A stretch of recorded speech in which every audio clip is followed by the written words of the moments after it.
నిలబడతాం. మీరు ఎన్ని ఇబ్బందులు పెట్టినా మేమేం పారిపోం. మా పార్టీ కోసం నిలబడతాం, మా కార్యకర్తల కోసం నిలబడతాం, మా ప్రజల కోసం నిలబడతాం, పనిచేస్తాం. మళ్ళా మా నాయకుడిని ముఖ్యమంత్రిని చేసుకునే వరకు ఖచ్చితంగా కష్టపడతాం. మీరు ఎన్ని ఇబ్బందులు పడ్డా మేమేం పారిపోము. ఇంకా కృష్ణదేవరాయలు గారు అనుకుంటా ఉన్నారు, నాకు వైఎస్ఆర్ కాంగ్రెస్ పార్టీలో ఒకరిద్దరితో పరిచయాలు ఉన్నాయి, ముసుగులో ఒకరిద్దరితో పరిచయాలు ఉన్నాయి, ఆయన టచ్ లో ఉన్నాడని ఆయన భావించి ఆ ఒకరిద్దరు రేపు వైఎస్ఆర్ కాంగ్రెస్ పార్టీ గవర్నమెంట్ వచ్చినా కృష్ణదేవరాయల్ని కాపాడుతారు అనే భ్రమంలో ఆయన ఉన్నాడు. ఆ ఇద్దరు, ఆ ఒక్కరు, నువ్వు ముసుగులో ఉన్న ఏ ఒక్కరు కూడా నిన్ను కాపాడలేరు అని నేను క్లియర్ గా చెప్తున్నా. నీకు నిన్ను కాపాడలేరు, అది నీ భ్రమే. కాబట్టి ఇప్పటికైనా మీరు చేస్తున్న పాపాలన్నీ అందరికీ తెలుసు. ఈరోజు ప్రజలు కూడా చూస్తున్నారు, అందరూ గమనిస్తున్నారు. ఇవన్నీ విత్ ఎవిడెన్సే నేను మాట్లాడా. మీరు మళ్ళా ఇంకో కట్టు కథ పెట్టుకుని ఇంకొంచెం బ్యాచ్ ని మళ్ళా పెట్టి మళ్ళీ కొంతమంది ఆర్టిస్టులను దింపి అదిగో ఇదిగో అని మాట్లాడించవచ్చు. కాదు, నేను చెప్తా ఉన్నా, పోసాని గారు అప్పుడెప్పుడో మాట్లాడారని చెప్పి తర్వాత ఇన్ని సంవత్సరాలకు తెచ్చి చుట్టూ తిప్పారు కదా, ఇబ్బందులు పెడుతున్నారు కదా. అదే రాజ్యాంగం మాకు కూడా వర్తిస్తుంది కదా. ఇష్టం వచ్చినట్టుగా వచ్చి కూర్చొని ఇష్టానికి మాట్లాడిపోతే మాట్లాడినోడు ఎవరిని కూడా వదిలిపెట్టనని చెప్పి తెలియజేస్తున్నాను. కాబట్టి ఇప్పటికైనా మీరు చాలా ఎక్కువ చేశారు. ఇప్పటికైనా ఒళ్ళు దగ్గర పెట్టుకుని మీ పద్ధతిగా మీరుంటే మేము కూడా పద్ధతిగా ఉంటాము, మేము కూడా గౌరవిస్తాము. అంతేగాని మీ ఇష్టానికి మీరు చేస్తానంటే కుదరదు. ఒక్కటే తెలియజేస్తున్నా, మాకు టైం వచ్చినప్పుడు చిలకలూరుపేట నుంచి వడ్లమూడి విజ్ఞాన యూనివర్సిటీకి ఎంత దూరం ఉందో వడ్లమూడి విజ్ఞాన యూనివర్సిటీ నుంచి చిలూరుపేటకు కూడా అంతే దూరం ఉంటుందని గుర్తు చేస్తా ఉన్నా. కాబట్టి ఏది మీరు ఎన్ని ఇల్లీగల్ కేసులు పెట్టినా, ఎన్ని ఇల్లీగల్ గా మీరు కట్టుకథలు వెళ్ళినా, మీరు ఏం చేసినా కూడా మాకు ఇన్స్టిట్యూషన్స్ మీద నమ్మకం ఉంది. మేము లీగల్ గా ఫేస్ చేస్తాము. ప్రజలు అన్ని గమనిస్తున్నారు. ప్రజల మనసులో ఇప్పటికే ఒక ఆలోచన ఉంది, కానీ మౌనం వహిస్తున్నారు. సమయం వచ్చినప్పుడు మంచిగా బుద్ధి చెప్తారు. కాబట్టి ప్రజల మీద మాకు నమ్మకం ఉంది, మా నాయకుడి మీద ప్రజలకు నమ్మకం ఉంది.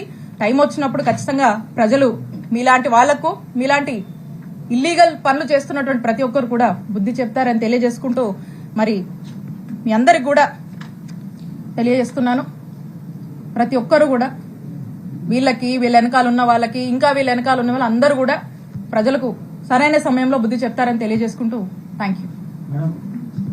గత ప్రభుత్వంలో మీ నాయకుడు కోట్ల రూపాయల భూముల్ని తక్కువ రేటుకి ఇచ్చాడు. మీ నాయకుడు తప్పు కూడా ఉందంటారు కదా, మీ నాయకుడు తప్పు కూడా ఉంది కదా. మరి నేను చెప్తుంది ఏంటి, రాజకీయాల్ని వీళ్ళు ఎలా అడ్వాంటేజ్ తీసుకున్నారు, మా పార్టీలో ఉన్నప్పుడు ఏ విధంగా అడ్వాంటేజ్ తీసుకున్నారు అనేటువంటి విషయాన్ని నేను చెప్తా ఉన్నాను.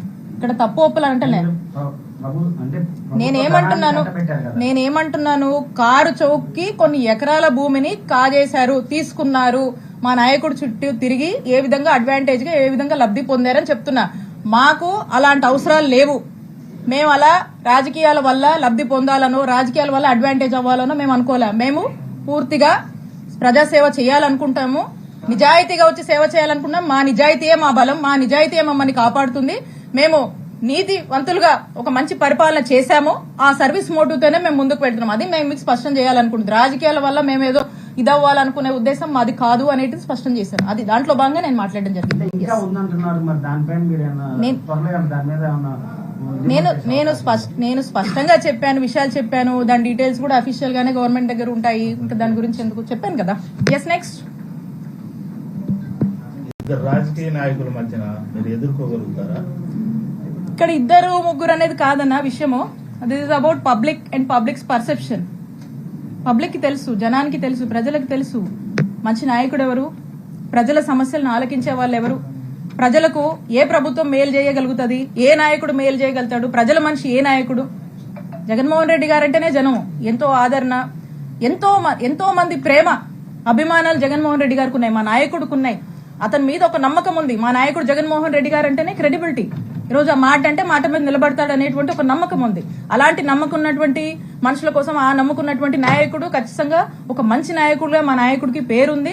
అదే మా బలం, అదే ప్రజలు అదే నమ్మకాన్ని, అదే ప్రేమని, అదే ఆదరణని మాకు చూపిస్తున్నారు. కాబట్టి ఇక్కడ ఉన్నటువంటి మా చిల్లూరుపేట నియోజకవర్గ ప్రజలందరికీ కూడా మా పట్ల ఒక మంచి ఆదరణ ఉంది. కాబట్టి అదే మా బలంగా మేము భావిస్తున్నాం.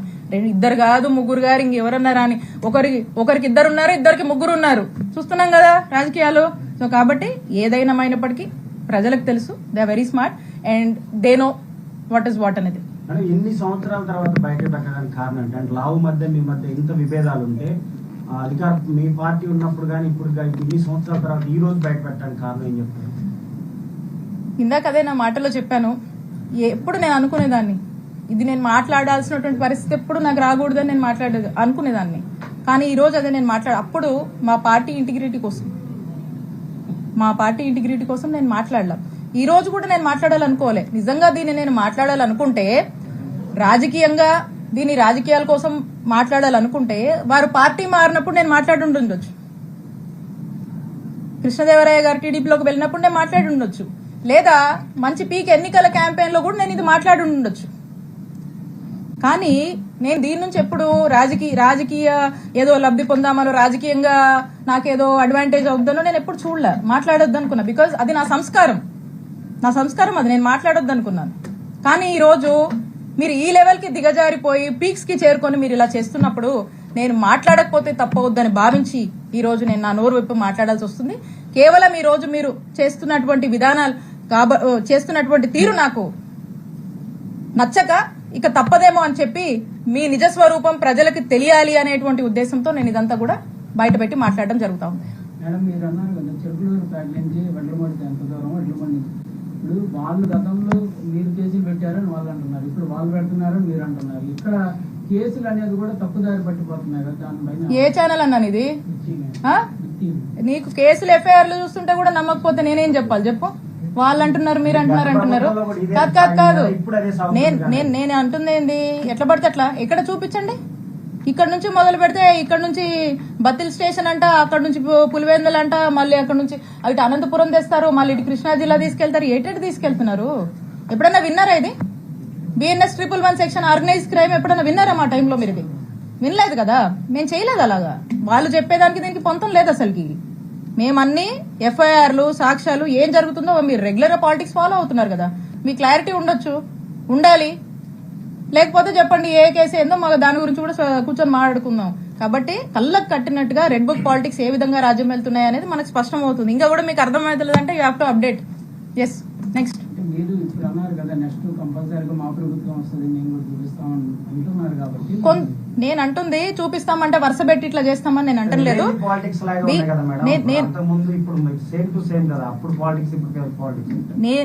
నేను అంటుంది ఏంటి, ఒళ్ళు దగ్గర పెట్టుకోండి అని చెప్తా ఉన్నా. అధికారం ఉందని అధికారం దుర్వినియోగం చేసి ఇష్టానికి చేయొద్దని చెప్తా ఉన్నా. ఇష్టం వచ్చినట్టు చేస్తే ప్రజలు తీర్పిస్తారు. మేము టైం కమ్ పీపులే సమాధానం చెప్తారు. సో కాబట్టి ఆ రోజు కూడా వాళ్ళు ఫేస్ చేయాల్సి ఉంటుంది. That's what I'm telling. Right, next.